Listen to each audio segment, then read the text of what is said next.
នេះបងឃ្លាំងអានេះផ្លូវបេតុង16 ម៉ែត្រអានេះបើយើងនេះមុខវិឡានេះចុះពីផ្លូវ2011មកប្រហែលជាខ្ទង់200 ម៉ែត្រអីទេហ្នឹងផ្លូវបេតុងមានទឹកមានភ្លើងអស់ហើយនេះហ្នឹងណាបងហើយ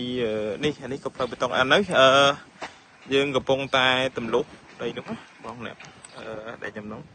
យើងទម្លុះហើយហើយនេះអត់តល់ទេណាអត់តល់ទេហើយនោះធ្លុះហើយព្រោះយើងវាយលបងហើយយ៉ាងច្រើនទឹកក្រោយហ្នឹងគឺយើងវាយហើយចាប់ផ្ដើមចាក់បេតុងយកតែម្ដងចាក់បេតុងប៉ិនគ្នាហ្នឹងហើយនេះខ្ញុំដើរចូលឃ្លាំង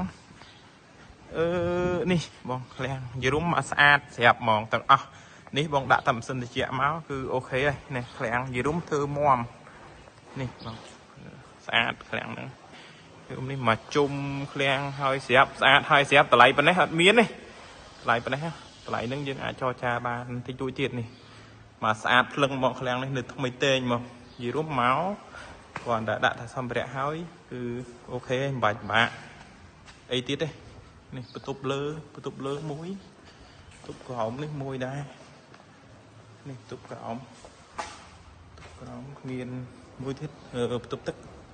នេះបន្ទប់ទឹកនិយាយរួមទៅមកស្អាតស្រាប់ទាំងអស់ហ្មងស្អាតណាស់ឃ្លាំងនេះបងអាចមកមើលបានហ្នឹងអញ្ចឹងអរគុណបង